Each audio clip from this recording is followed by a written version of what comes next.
तर सर्व विद्यार्थ्यांना नमस्कार। चला तर मग व्हिडिओला सुरुवात करतो। आता आपण या व्हिडिओच्या माध्यमातून जाणून घेणार आहोत म्हणजे ते स्कॉलरशिप बद्दल, शिष्यवृत्ती बद्दल जाणून घेणार आहोत। तत्पूर्वी कोणत्या विद्यार्थ्यांना किती रुपये मिळणार आहे ते आपण जाणून घेऊया।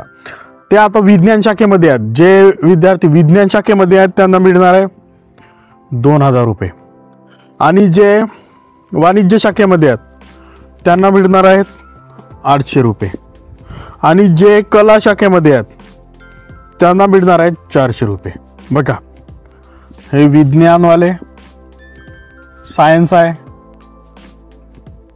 सायन्स, त्याच्यानंतर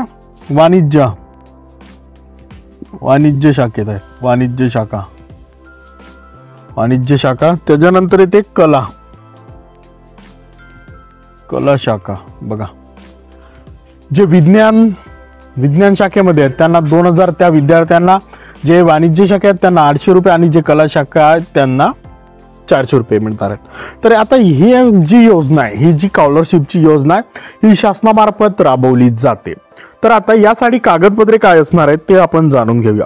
तर त्या अगोदर आपण या योजनेचे स्वरूप जाणून घेऊया। या योजनेचे स्वरूप काय, नेमकं ही योजना आहे, ही योजना नेमकी कोणासाठी आहे ते आपण जाणून घेऊया। तर आता जे आर्थिकदृष्ट्या मागासवर्गीय विद्यार्थी आहेत, बघा, जे आता आर्थिकदृष्ट्या मागासवर्गीय विद्यार्थ्यांसाठी राज्य शासनाची खुली गुणवत्ता शिष्यवृत्ती योजना आहे। बघा, नाव लिहून घेऊया आपण, खुली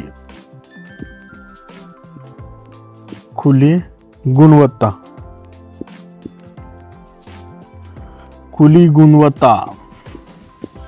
शिष्यवृत्ती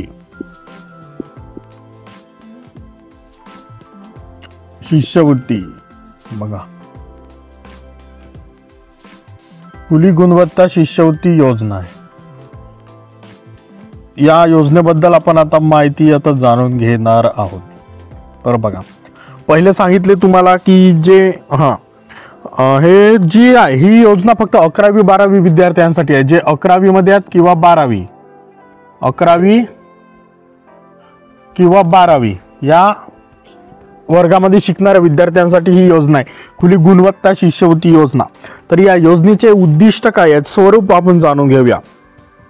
तर बघा, आता जे आर्थिकदृष्ट्या मागासवर्गीय हुशार मुले व मुली आहेत, म्हणजे त्यांना शिक्षणामध्ये खूप आवड आहे, आणि मुले जे माध्यमिक शालांत परीक्षेत पहिल्याच वेळी 50% गुण मिळवून उत्तीर्ण झाले आहेत। म्हणजे जे पहिली परीक्षा होती तुमची प्राथमिक, म्हणजे जे माध्यमिक शालांत परीक्षा, माध्यमिक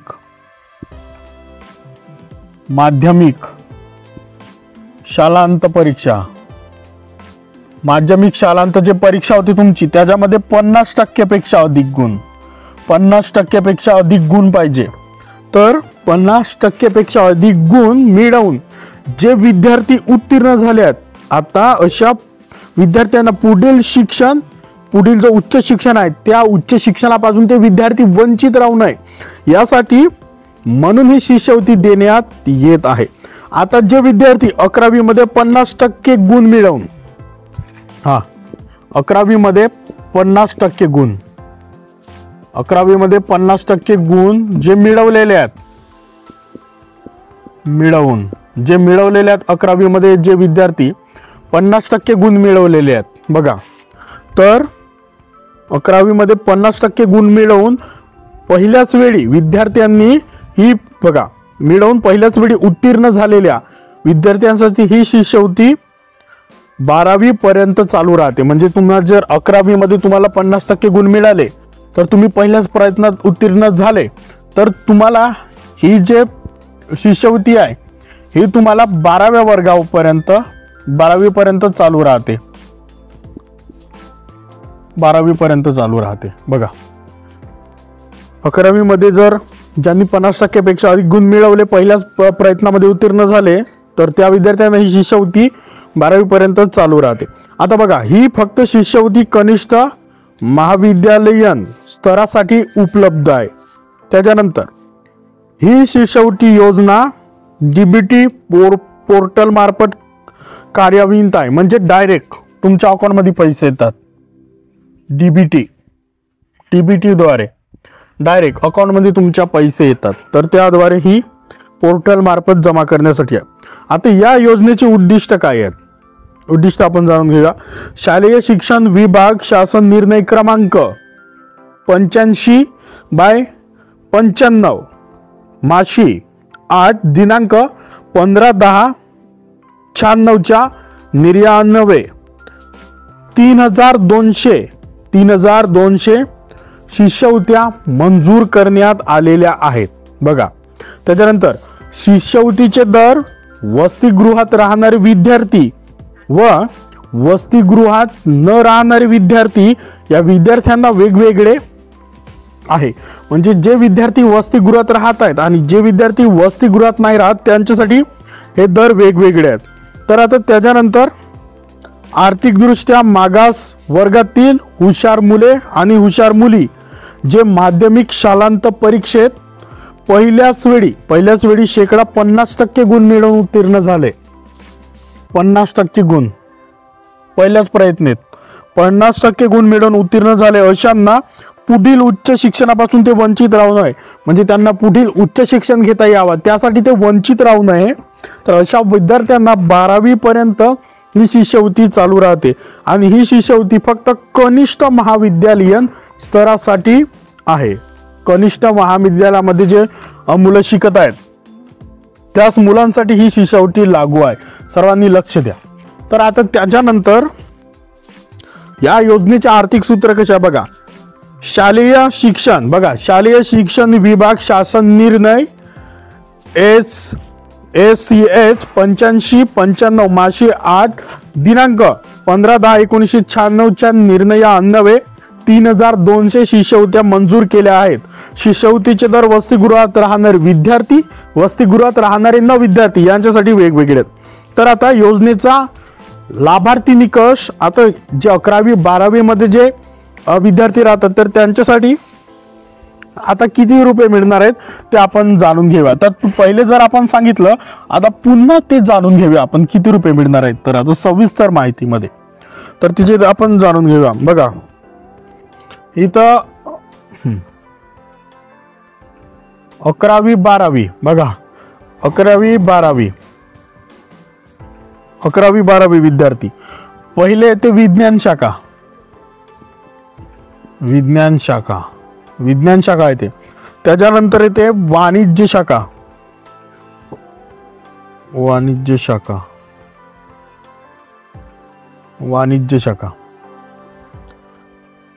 त्याच्यानंतर येते कला शाखा.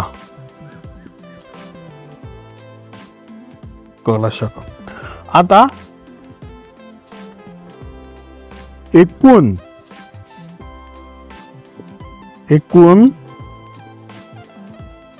मंजूर संच प्रत्येकी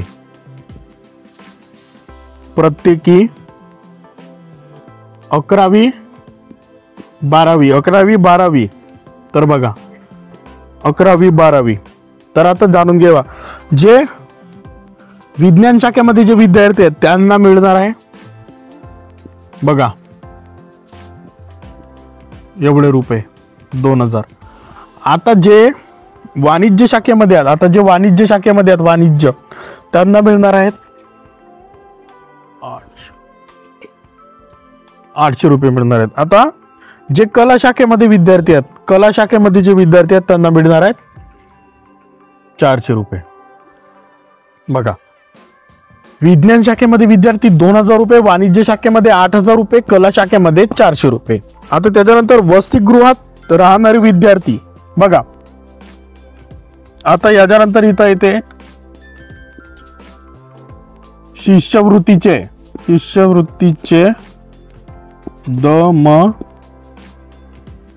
दर महिने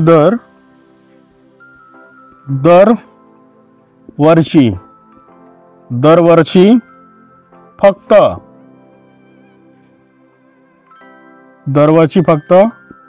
10 महिन्यांसाठी.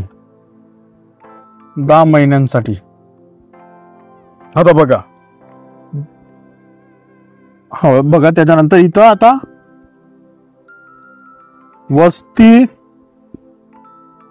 वसतिगृहात राहणारे वसतिगृहात राहणारे विद्यार्थी, वसतिगृहात राहणारे विद्यार्थी ते किती आहेत? 140. त्याच्यानंतर येते वसतिगृहात राहणाऱ्या विद्यार्थिनी, हे विद्यार्थी. त्याच्यानंतर वसतिगृहात राहणाऱ्या विद्यार्थिनी ते किती आहेत? 160. त्याच्यानंतर वसतिगृहात न राहणारे विद्यार्थी, वसतिगृहात न राहणारे विद्यार्थी ते किती आहेत? 80. आणि जे वसतिगृहात न राहणाऱ्या विद्यार्थी, वसतिगृहात न राहणाऱ्या विद्यार्थिनी ते किती आहेत? 100. तर बघा, ही सर्व माहिती आपण या व्हिडिओच्या माध्यमातून आता कव्हर केलेली आहे. बघा, विज्ञान शाखा 2000 रुपये, वाणिज्य शाखा 800 रुपये, कला शाखा 400 रुपये, वसतिगृहात राहणारे विद्यार्थी 140, वसतिगृहात राहणारे विद्यार्थी 107, वसतिगृहात न राहणारे विद्यार्थी 80, वसतिगृहात न राहणारे विद्यार्थी 100. तर आता यासाठी आवश्यक जे काय कागदपत्रे असणार आहेत, कागदपत्रांची आवश्यकता कोणती योजना म्हटली तर कागदपत्रे असतात. तर याच्यासाठी कागदपत्रांची काय आवश्यकता असणार आहे ते आपण जाणून घेऊया की नेमके कागदपत्रे काय असणार आहेत. बघा, कागदपत्रे सर्वात महत्वाचे आहेत म्हणजे माध्यमिक शालांत परीक्षेत कमीत कमी 50% गुण मिळवणे आवश्यक आहे. जर तुम्ही 50% गुण मिळवले असतील तर तुम्ही या योजनेसाठी फॉर्म भरू शकता. त्याच्यानंतर येते कनिष्ठ महाविद्यालय पहिल्या वर्षाच्या इयत्ता 11वीच्या अखेरीस घेण्यात येणाऱ्या परीक्षेत पहिल्याच प्रयत्नात किमान 50% गुण मिळवल्यास इयत्ता 12वी मध्ये शिष्यवृत्ती पुढे चालू राहते. जर तुम्ही 11वी मध्ये पहिल्याच प्रयत्नात 50% जर गुण मिळवला तर तुम्हाला ही शिष्यवृत्ती 12वी पर्यंत सुरू राहते. त्याच्यानंतर इथे डीबीटी पोर्टल मार्फत विद्यार्थ्यांना विहित मुदतीत अर्ज करणे आवश्यक आहे. म्हणजे जे तुम्हाला मुदत मिळते त्या मुदतीमध्येच तुम्हाला अर्ज करणे आवश्यक आहे. त्याच्यानंतर येते ईबीसी योजनेअंतर्गत फी सवलतीसाठी पालकांचा वार्षिक उत्पन्न मर्यादा 8 लाख रुपये पर्यंत वाढवण्यात आलेला आहे. तरी सर्वांनी नोंद घ्यावी. तर या व्हिडिओच्या माध्यमातून हे सर्व माहिती आपण जाणून घेतली की या स्कॉलरशिपसाठी, या शिष्यवृत्तीसाठी काय काय असणार आहेत माहिती ते आपण जाणून घेतली. तर व्हिडिओला आवडला असेल तर व्हिडिओला लाईक करा. चॅनलवरती नवीन असाल तर चॅनलला सबस्क्राईब करा आणि या व्हिडिओला शेअर करा. कारण की अशाच महत्त्वाचे व्हिडिओ आपण तुमच्यापर्यंत घेऊन येत असतो. आणि हा व्हिडिओ जास्तीत जास्त सर्व विद्यार्थी मित्रांपर्यंत पोहोचवा जेणेकरून त्यांना पण मदत झाली पाहिजे. संपूर्ण व्हिडिओ पाहिल्याबद्दल धन्यवाद.